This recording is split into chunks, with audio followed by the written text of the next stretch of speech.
शारिक के पास हम थे। शारिक, आप अपनी बात को पूरा कीजिए। किस तरीके से यहाँ पर लखीमपुर का भी इतिहास समीकरण आप देख पा रहे हैं?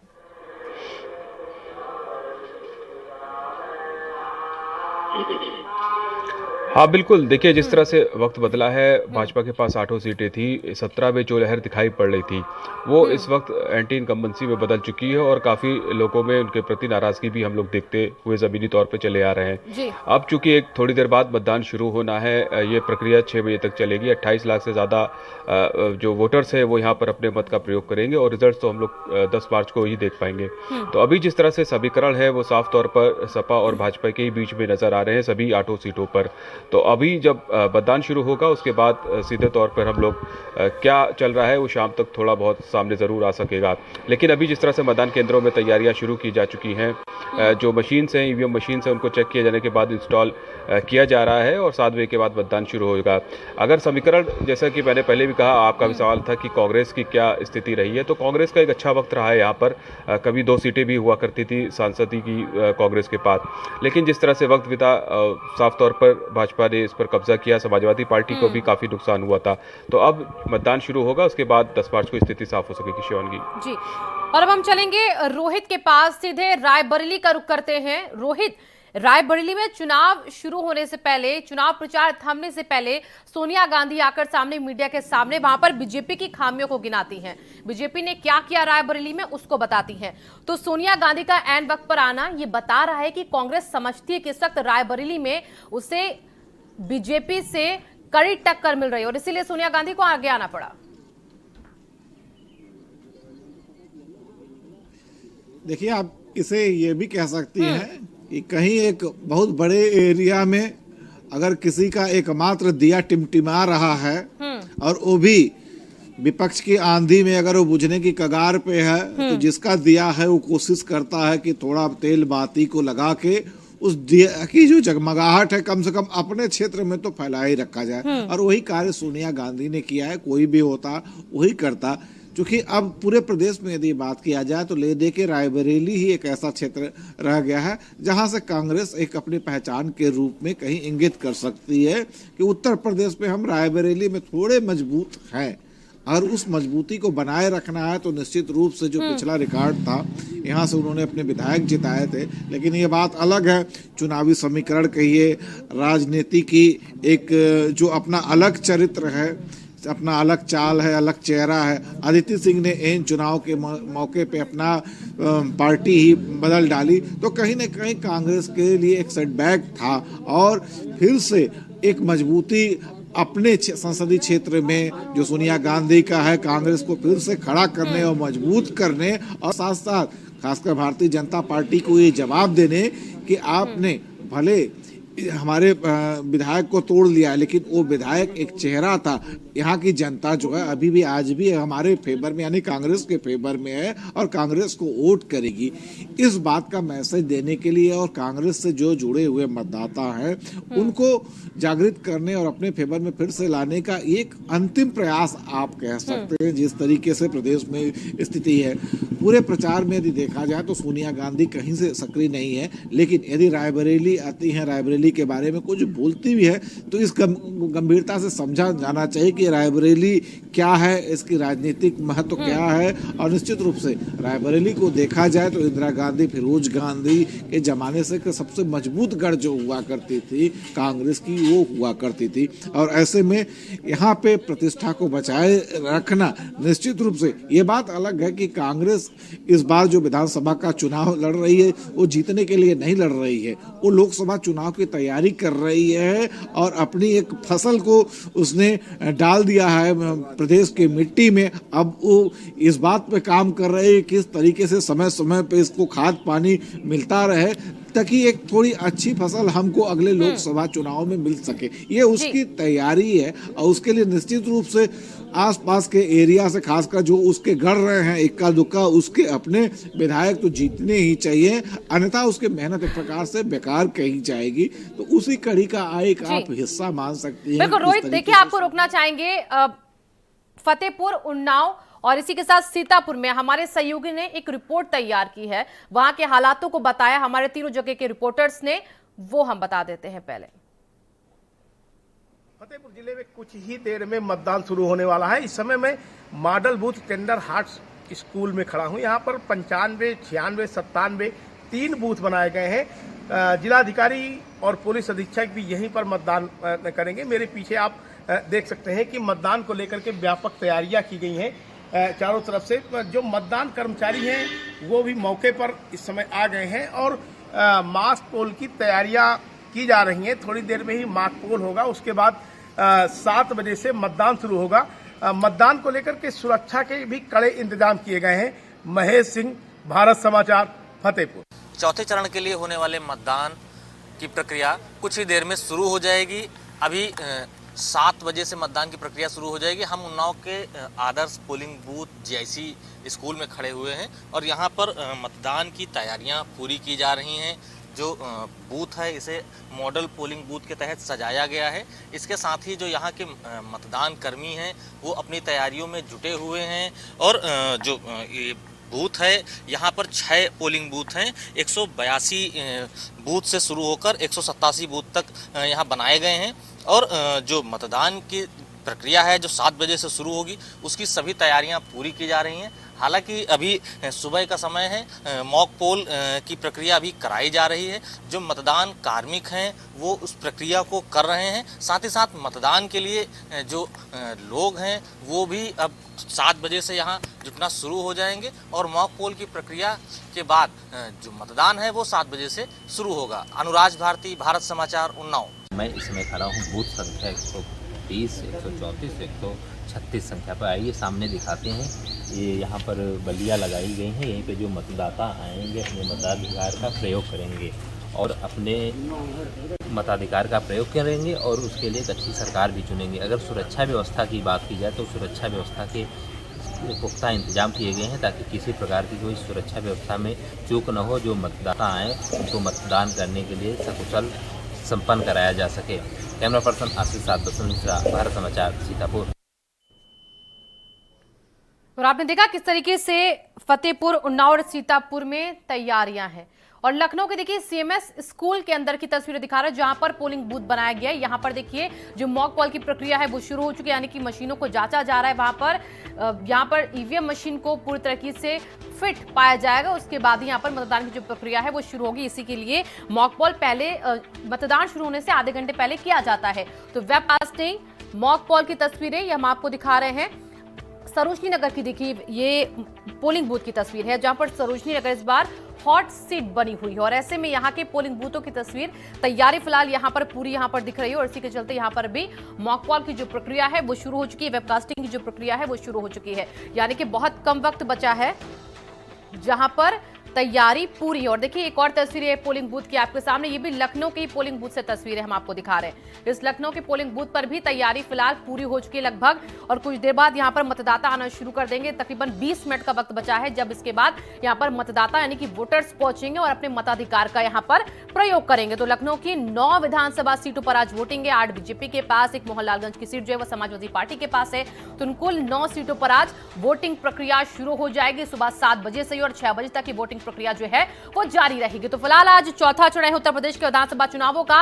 9 जिले, 59 विधानसभा सीटें, जिसमें से लगातार तस्वीरें आपके सामने हैं।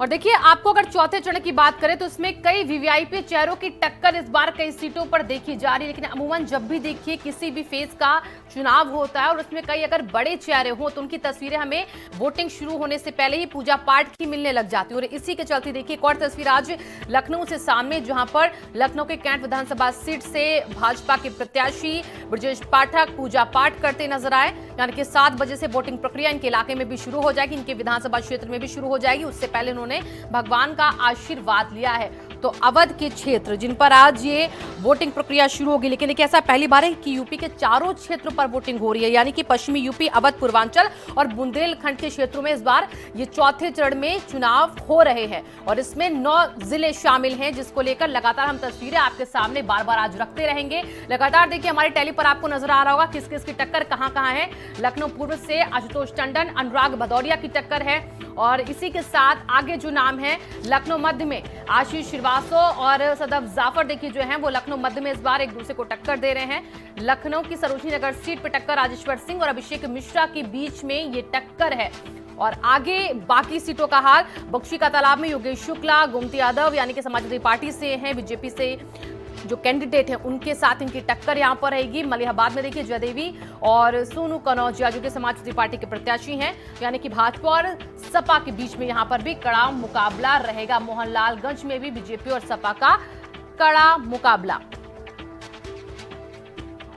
और देखिए आदर्श नगर के पोलिंग बूथ की तस्वीरें हम आपको दिखा रहे हैं, जहां पर पोलिंग स्टेशन या पोलिंग बूथ बना है वहां पर गुब्बारों से देखिए यहां पर इसे सजाया गया पोलिंग बूथ को यहां पर। और जब देखिए चुनाव होते हैं ये कोशिश रहती है चुनाव आयोग की भी कि यहां पर जो मतदाता है वो आकर्षित हो यहां पर, और वहां पर जो सजावट है उसके जरिए यहां पर बताने की कोशिश की जाती है कि पर्व की तरह जो हम इसे मनाते हैं उसकी खासियत भी यही है। तो फिलहाल अब तस्वीरें जहां पर मॉक पोल की आपके सामने आ रही हैं, आदर्श नगर के पोलिंग बूथ की तस्वीरें आपके सामने हैं, जो अधिकारी वहां पर डटे हुए हैं और थोड़ी देर में यहां पर वोटर्स भी आपको दिखना शुरू हो जाएंगे इन पोलिंग बूथों पर, जहां पर अभी सिर्फ आपको अधिकारी नजर आ रहे हैं। तो जैसे जैसे मतदान की प्रक्रिया शुरू होगी वोटिंग परसेंटेज वैसे वैसे बढ़ता जाएगा। इन 9 जिलों की 59 विधानसभा सीटों पर आज चुनाव है, लेकिन 59 विधानसभा सीटों की बात करें तो 4 जिलों में तो बीजेपी ने 2017 के चुनाव में क्लीन स्वीप भी किया था, जिसमें से लखीमपुर खीरी, पीलीभीत है, बांदा है और फतेहपुर है। और हमारे सहयोगी देखिए लगातार 4 जगह से जुड़े हुए हैं। अभिषेक का रुख हम करेंगे लखनऊ से, अभिषेक हमारे साथ जुड़े हैं। अभिषेक आपके पास मैं आऊंगी। लखनऊ पूर्वी सीट परंपरागत सीट है बीजेपी की, और ऐसे में यहां पर अगर देखा जाए तो बीजेपी लगातार अपना दबदबा 1991 से 2017 तक बनाती रही है, लेकिन आज यहां की जो टक्कर है वो किस तरीके से आपको दिख रही है बीजेपी और सपा की? देखिए ये कहा था कि जिसके हाथ लखनऊ पूरब की सीट लगी उसका टिकट लगा उसकी जीत सुनिश्चित है। इतना आसान माना जाता है कम से कम बीजेपी के लिहाज से इसको, और इसीलिए 1991 से 2017 तक बीजेपी इस पर बहुत आसानी से जीत हासिल करती रही है। ब्राह्मण बाहुल इलाका है, यहाँ पर जो कॉम्बिनेशन है बीजेपी के अनुकूल रहता है, बीजेपी के लिए फेवर में रहता है, और इसीलिए बहुत सेफ सीट मानी जाती है बीजेपी के लिए लखनऊ पूरब की। पिछली बार आशुतोष टंडन यहां से जीत करके पहुंचे थे विधानसभा, सरकार में मंत्री बने, इस बार दोबारा उनको मौका मिला है। इस बार भी माना जा रहा है कि उनके लिए राहें बहुत आसान है, क्योंकि उनके विरोध में जो समाजवादी पार्टी के अनुराग भदौरिया खड़े हैं कहीं बहुत ज्यादा कंटेस्ट करते हुए दिखाई नहीं दे रहे हैं। ये बीजेपी की तरफ से बार बार कहा जा रहा है कि बीजेपी का गढ़ है ये, इसलिए बीजेपी की बहुत आसान जीत यहाँ पर होगी। तो लखनऊ पूरब आसान रास्ता है विधानसभा पहुंचने के लिए, और इसीलिए हर कोई चाहता है कम से कम बीजेपी से अगर टिकट मिले तो लखनऊ पूरब से मिले। लेकिन ये टिकट हाथ लगा है आशुतोष टंडन जो कि मंत्री हैं उत्तर प्रदेश की सरकार में, लालजी टंडन के बेटे हैं, और इस बार दोबारा से पार्टी ने उन पर भरोसा जताया और उनको टिकट दिया है। तो वो बहुत आश्वस्त हैं कि इस बार उनकी एक आसान जीत पिछली बार की तरह ही होगी। जी बिल्कुल, देखिए इस सीट पर अगर देखें तो जीत हार का जो अभिषेक फासला था वो भी काफी बड़ा था। 79,000 से ज्यादा वोटों से यहाँ पर आशुतोष टंडन ने अनुराग भदौरिया को 2017 में हराया था, और एक बार फिर से वो चुनावी मैदान में। और अनुराज भी हमारे साथ उन्नाव से जुड़ चुके हैं, एक बार उन्नाव का रुख हम कर लेंगे। अनुराज, वहां पर पोलिंग बूथ की तस्वीरें जरा सबसे पहले आप दिखाइए। आपको दिखा दें ये, और इस पोलिंग बूथ पर अभी 7 बजे से जो मतदान की प्रक्रिया शुरू होते ही भीड़ जुटना शुरू हो जाएगी। आप तस्वीरों में देख सकते हैं जो यहाँ के अधिकारी हैं, जो कार्मिक हैं वो यहाँ तैनात हैं, और जो मतदाता हैं उनके आने की इंतजार कर रहे हैं। और बड़ी चीज है कि यहाँ आने वाले सभी मतदाताओं को टीका लगाकर उनका स्वागत किया जाएगा, माला पहनाई जाएगी, और लोगों को अधिक से अधिक संख्या में मतदान करने के लिए प्रेरित भी किया जाएगा। जी बिल्कुल, देखिए वहां की तस्वीरें भी आपने हमें दिखाई, और इसी के साथ अब वहां पर कुछ देर में वो तस्वीरें भी आप दिखाइएगा अनुराग, जहां पर अनुराज वहां पर जो मतदाता हैं वो पहुंचेंगे उनकी। एक बार फिर से हम चलेंगे अभिषेक के पास ही। अभिषेक, देखिए लखनऊ की 9 सीटों में से अब लखनऊ पश्चिमी सीट की अगर हम बात करें, तैयारी है भारतीय जनता पार्टी की, संगठन की बहुत अच्छी तैयारी है। हर बूथ पे बहुत मजबूत है भारतीय जनता पार्टी, और इस विधानसभा का हर बूथ भारतीय जनता पार्टी जीतेगी। सर कितने कॉन्फिडेंट है अपने कैंडिडेट को लेकर, कितने वोट से आप जीतेंगे? यहाँ भारतीय जनता पार्टी 1 लाख वोट से सरोजनी नगर विधानसभा का चुनाव जीतेगी। और क्या मुद्दे हैं जो लोगों के लिए आपने प्रेजेंट करे हैं उसके बारे में? देखिए, सबसे महत्वपूर्ण मुद्दा राष्ट्रवाद का है, सबसे महत्वपूर्ण मुद्दा है राष्ट्र प्रथम। ये विचारधारा की लड़ाई है। भारतीय जनता पार्टी की विचारधारा, जनता की विचारधारा राष्ट्र प्रथम की है और जनता जानती है जो दूसरी विचारधारा लड़ रही है उसमें अपराधी हैं, माफिया हैं और ऐसे लोग हैं जो जेल में हैं, भ्रष्टाचारी हैं। जेल से वो लोग चुनाव लड़ रहे हैं, जेल से उनको चुनाव लड़ाया जा रहा है। जनता इस बात को नहीं ठीक मान रही है। सर, बीजेपी टोटल सीट्स इस बार आप कितने आकलन करते हैं कि कितनी आएगी? पिछली बार से ज्यादा सीट आएंगी। इस बार प्रचंड बहुमत से भारतीय जनता पार्टी की सरकार बनेगी। योगी आदित्यनाथ जी में, यशस्वी प्रधानमंत्री नरेंद्र मोदी जी में जनता का अपार विश्वास है। आज वोटिंग है सर, आप वोटर्स से क्या कहना चाहेंगे जो मतदाता? मैं कहूँ ये जरूर उनसे अनुरोध करूंगा हाथ जोड़कर कि यह संवैधानिक अधिकार है और बहुत बलिदानों के बाद यह अधिकार मिला है, इसका जरूर उपयोग करें और भारी संख्या में हर आदमी को निकलकर वोट जरूर डालना चाहिए।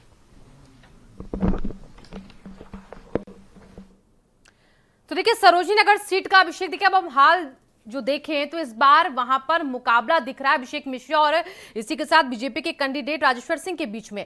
वहां पर इस बार ब्राह्मण वोटर जो है कहे जाते हैं कि सबसे ज्यादा है और सपा ने ब्राह्मण चेहरा ही उतारा है। और ऐसे में जो पहली बार अब अपनी 11 साल की नौकरी छोड़कर व्यारस लेकर आए हैं सरोजिनी नगर सीट पर बीजेपी के प्रत्याशी राजेश्वर सिंह, क्या उन्हें टक्कर दे पाएंगे? देखिए, ये राजेश्वर सिंह के साथ साथ बीजेपी का भी लिटमस टेस्ट होगा, क्योंकि एक बड़ा रिस्क लिया गया है। एक आयकर अधिकारी को मौका दिया गया है कि आप आइए सरोजिनी नगर विधानसभा से आप चुनाव लड़िए, और ये वो सीट है जिसको लेकर के सबसे ज्यादा लड़ाई झगड़े देखने को मिले हैं। सीटों के बंटवारे में मौजूदा मंत्री का टिकट काटा गया है और अगर किसी को चुनाव लड़ाना भी था तो बहुत से कार्यकर्ता हैं, लेकिन बीजेपी ने सबको ओवर रूल करते हुए राजेश्वर सिंह को टिकट दिया है, उन पर भरोसा जताया है। तो ऐसे में ये न सिर्फ राजेश्वर सिंह का एक टेस्ट है, बल्कि बीजेपी के लिए भी एक कड़ा इम्तिहान होगा। शहरी और ग्रामीण क्षेत्रों का मिला जुला स्वरूप है लखनऊ की सरोजिनी नगर विधानसभा सीट। शहरी इलाकों में काफी हिस्सा आ चुका है, इसलिए बीजेपी को लगता है कि उसकी जीत होगी। लेकिन आप ये देखिए कि वहां का जो कास्ट कॉम्बिनेशन है, जो जातीय समीकरण बन रहा है, जो मिश्रण आ रहा है तमाम अलग अलग जातियों का, वो ऐसा नहीं है। तस्वीरें देखिए, पहले दिखा रहे हैं पोलिंग बूथ स्टेशन की।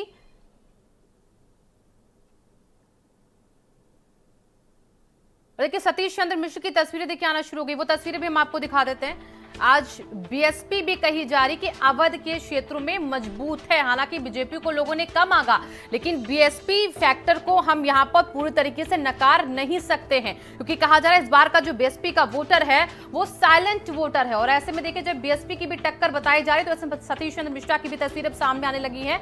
वो पहुंचे हैं पोलिंग बूथ स्टेशन के शायद बाहर ही, यहाँ पर कुछ बातचीत कर रहे हैं।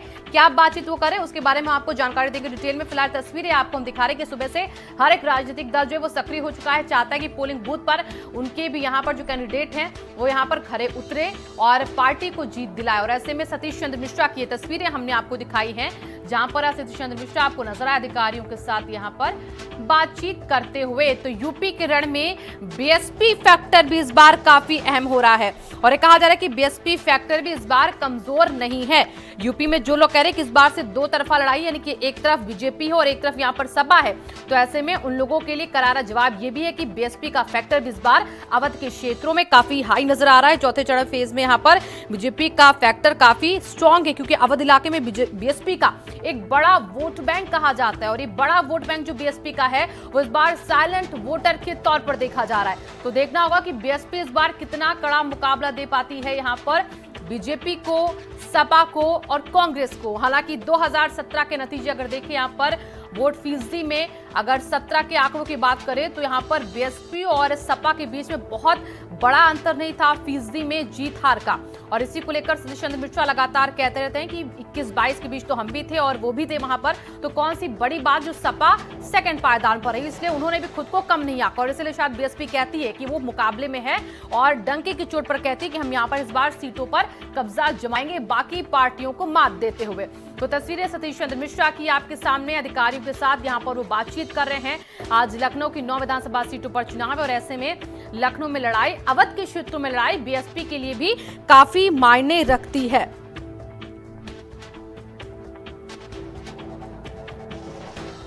तो इस बार किस तरीके से बीएसपी को फायदा होगा वो देखना होगा। 19 सीटें पिछली बार के 2017 के चुनाव में बीएसपी ने जीती थी और सपा ने 47 जीती थी।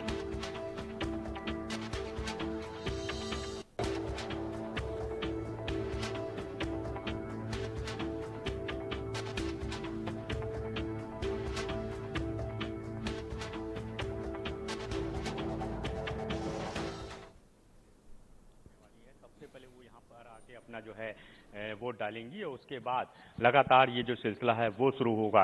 मायावती के अलावा यहाँ पे और भी कई जो दिग्गज हैं उनके यहाँ पर जो है वोट पड़ने हैं। लिहाजा आप देख सकते हैं कि ये जो बूथ बनाया गया है यहाँ पर जो सुरक्षा व्यवस्था है वो पुख्ता की गई है। इसके अलावा ईवीएम मशीनें जो है पूरी तरह से यहाँ पे तैयार हैं और जो यहाँ पे जो मतदान कर्मी हैं वो लगातार यहाँ पर आपको मुस्तैद दिखाई दे रहे हैं। आप देख सकते हैं कि ये जो मतदान कर्मी हैं ये रात से ही जो है यहाँ पर अपनी ड्यूटी का निर्वाह कर रहे हैं और इनको बाकायदा ट्रेनिंग भी दी गई है। ये बताया गया है कि कैसे जो है अपनी ड्यूटी का ये निर्वाह करेंगे। तो आप देख सकते हैं कि यहाँ पर जो है बताया जा रहा है कि आखिर ईवीएम का कैसे इस्तेमाल करना है, कैसे जो है लोगों को बताना है, कैसे समझाना है। आप ये देख सकते हैं इसी के अंदर जो है पीछे जा करके जो है लोग अपने वोट का जो है इस्तेमाल कर सकेंगे, यानी यहाँ पर जो है ईवीएम मशीन से जो है वोटिंग कर सकेंगे। तो सबसे बड़ी बात यही है कि सबसे पहले जो है इस स्कूल में जो है जो बीएसपी सुप्रीमो है मायावती वो यहाँ पहुंचेंगी और अपना वोट जो है वो डालेंगे। हालांकि अभी कुछ समय बाकी है वोटिंग प्रक्रिया शुरू होने में, लिहाजा लेकिन राजधानी की क्योंकि अगर हम बात करें तो 9 विधानसभा सीटों पर जो है यहाँ पर चुनाव हो रहा है। इसके अलावा अगर हम उत्तर प्रदेश की बात करें तो 9 जिलों में 62 जो सीटें हैं उन पर जो है आज वोटिंग प्रक्रिया शुरू हो रही है। तो कुछ समय जरूर बचा है लेकिन यहाँ पर पूरी तैयारियां जो है मुकम्मल कर ली गई हैं। जो सिविल पुलिस है उसको तैनात किया गया है, इसके अलावा केंद्रीय पुलिस बल जो है उसको भी तैनात किया गया है। जो कैमरे हैं उससे यहाँ पे निगरानी की जा रही है। चप्पे चप्पे पर सुरक्षा के तमाम जो पर्याप्त इंतजाम है वो किए जा रहे हैं। तो कुछ ही देर में बसपा सुप्रीमो मायावती यहाँ पहुंचेंगे और अपना वोट यहाँ पर डालेंगे। उसके बाद देखना होगा कि जब वो निकलती हैं तो मीडिया से क्या बात करती हैं और जाहिर सी बात है कि जो तमाम जो प्रत्याशी इस चुनाव मैदान में है उनकी किस्मत का फैसला जो है आज प्रदेश की जनता करने वाली है, लखनऊ की जनता करने वाली है। लखनऊ की हम बात करें तो 9 विधानसभा सीटों पर जो है आज वोटिंग हो रही है, जिसमें कई जो दिग्गज हैं उनकी जो किस्मत है वो आज जनता जो है ईवीएम में कैद करने वाली है। अगर हम बात करें तो कैबिनेट मंत्री आशुतोष टंडन चुनाव जो है वो लड़ रहे हैं, उनकी किस्मत का फैसला आज जनता करने वाली है। इसके अलावा अगर हम बात करें तो नीरज बोरा जो सिटिंग एमएलए हैं बीजेपी के, उनकी किस्मत का फैसला जो है वो आज जनता करने वाली है। इसके अगर हम बात करें तो समाजवादी पार्टी के पूर्व जो कैबिनेट मंत्री रहे हैं रविदास मल्होत्रा या कैबिनेट मंत्री बीजेपी के ब्रजेश पाठक, उनकी किस्मत का जो फैसला है वो जनता करने वाली है। तो तमाम जो प्रत्याशी हैं उनकी जो किस्मत है आज ईवीएम में कैद होगी और 7 बजे का वक्त होगा जब यहाँ पर लोग पहुंचेंगे और जो वोटिंग प्रक्रिया है वो शुरू होगी। कैमरा पर्सन समीकरण के साथ अनुपम, भारत समाचार, लखनऊ। सहयोगी देखिए अनूप ने उस पोलिंग बूथ का जायजा लिया जहां पर बसपा सुप्रीमो मायावती पहुंचकर आज वोट डालने वाली हैं और इसी के चलते शायद हो सकता है सतीश चंद्र मिश्रा भी वहां पर पहुंचे हों निरीक्षण करने के लिए, क्योंकि तस्वीरें हमने अभी उनकी भी थोड़ी देर पहले देखी है। तो बीएसपी भी अपना एक बड़ा वोट बैंक अवध के क्षेत्रों में रखती है और ऐसे में आज के अवध के क्षेत्रों का अगर चुनावी रण देखें तो बीएसपी के पक्ष में भी हो सकता है कहीं ना कहीं, क्योंकि बीएसपी का कोर वोट बैंक जो है वो बीजेपी के साथ हमेशा से रहा। 2022 के चौथे चरण का मतदान अभी कुछ ही देर में शुरू हो जाएगा। अगर सुरक्षा व्यवस्था की बात की जाए तो हर पोलिंग बूथ पर भारी फोर्स तैनात की गई। हमारे साथ सर्किल ऑफिसर श्री पीयूष सिंह जी मौजूद हैं। आइए इनसे बात करते हैं कि किस तरह की तैयारियाँ की गई। सर, आप मौके पर जा रहे हैं पोलिंग बूथ पर, किस तरह की तैयारियाँ की गई? देखिए, 2 तरह की ड्यूटियाँ लगाई गई हैं। एक तो वो ड्यूटी है जो PSL पे लगाई गई है, जिसके अंतर्गत हमारे सिविल पुलिस ऑक्सिलरी फोर्स और इसके अलावा सभी पोलिंग सेंटर्स को CAPF से कवर किया गया है। बूथ ड्यूटी के अलावा हमारे यहाँ लैंड ऑर्डर में कई ड्यूटियाँ लगाई गई हैं, जिसके अंतर्गत थाना स्तर पर QRTs का गठन किया गया है, क्लस्टर मोबाइल का गठन किया गया है, इसके अलावा जोनल और सुपर जोनल मोबाइल का गठन किया गया है। इसके अतिरिक्त 8 से 10 मतदान केंद्रों पर सेक्टर मजिस्ट्रेट और सेक्टर पुलिस ऑफिसर की टीमों का भी गठन किया गया है, जो लगातार भ्रमणशील रहकर शांति सुरक्षा व्यवस्था और एक स्वतंत्र माहौल क्रिएट करेंगे, जिससे कि आम जनमानस निष्पक्ष होकर भय रहित वातावरण में अपने मताधिकार का प्रयोग कर सकें। सर, जैसे जो अति संवेदनशील बूथ हैं उसको लेकर के किस तरह की व्यवस्था की जाएगी? देखिए, अब आयोग के मानक के अनुसार क्रिटिकल बूथों का चयन किया गया है, जिसपे CAPF की डिप्लॉयमेंट किया गया है। इसके अलावा माइक्रो ऑब्जर्वर और वीडियो सर्विलांस टीम आज का भी सेटअप किया गया है। धन्यवाद सर। इथे जिनका साफ तौर पर कहना सुरक्षा व्यवस्था के भारी इंतजाम किए गए ताकि किसी प्रकार की कोई सुरक्षा में चूक न हो, जो मतदाता आए अपने मताधिकार का सकुशल प्रयोग कर सकें। कैमरा पर्सन आशीष मिश्रा, भारत समाचार। चौथे चरण का मतदान आज अभी कुछ ही देर बाद शुरू हो जाएगा। हम रायबरेली में मौजूद हैं, जहां पर 5 विधानसभाओं में चुनाव होना है। आप देख सकते हैं प्राथमिक विद्यालय लालूपुर चौहान में मौजूद है, जो कि सदर विधानसभा क्षेत्र में आता है। यहाँ पे देख सकते किस तरह से सुरक्षा व्यवस्थाओं की अगर बात की किस तरह सुरक्षा व्यवस्था में मुस्तैद है, और थोड़ी देर बाद यहाँ पे मतदान अभी शुरू हो जाएगा। तो यहाँ पर अगर बात की जिला प्रशासन द्वारा सारी जो है तैयारियां पूरी कर ली है। सुरक्षा कर्मी भी देख सकते हैं यहाँ पे मौजूद है, इनसे भी जानेंगे आखिर किस तरह से यहाँ पे व्यवस्थाएं की गई। भाई सब किस तरह से व्यवस्थाएं यहाँ पे रखी गई है? व्यवस्था यहाँ चारों तरफ बिल्कुल ठीक तरह से की गई है और हमारे जवान जगह जगह लगे हैं। भाई अभी कुछ ही देर बाद मतदान यहाँ पे भी शुरू हो जाएगा, तो क्या यहाँ पे किस तरह से एंट्री होगी, क्या रखेंगे आप लोग? अभी जो हम लोग का एंट्री, जो वोटर जो आएगा हम लोग उसका आईडी प्रूफ चेक करेंगे। जो वोटर होगा वही मेरा कैंपस के अंदर वो इन होगा। सख्ती आप लोगों की यहाँ पे रहेगी मतदाताओं के लिए? मतदाताओं के लिए जितना तक होगा हम उसका हेल्प करेंगे और यहाँ कोई भगदड़ ना मचे, जिसमें हम लोग पूरा सहयोग करेंगे उसमें। जैसे देख सकते हैं सुरक्षा कर्मियों के साफ साफ कहना कि यहाँ शांतिपूर्ण तरीके से मतदान कराने के लिए ये लोग आए हैं। यहाँ पे कोई भी तरह के उपद्रव न हो सके, इस तरह की पूरी सख्ती बरती जाएगी। यहाँ पे पीछे देख सकते हैं ये लालूपुर चौहान का है, क्योंकि आपको बता दें कि ये जो जिस मैं बूथ पे खड़ा हूँ, ये पूर्व विधायक स्वर्गीय अखिलेश सिंह का जो है गृह आवास है, और यहीं से उनकी बेटी आतिश सिंह जो है वर्तमान में विधायक भी हैं और बीजेपी से प्रत्याशी भी हैं। अभी कुछ ही देर बाद वो यहाँ पे मतदान करने आएंगे। तो सुरक्षा व्यवस्था की अगर बात किया तो यहाँ पे सुरक्षा व्यवस्था के पुख्ता इंतजाम रखे गए हैं, ताकि कोई भी मतदाता को कोई भी दिक्कत न हो। ये सारी व्यवस्थाएं कर ली गई हैं। रोहित मिश्रा, भारत समाचार, रायबरेली।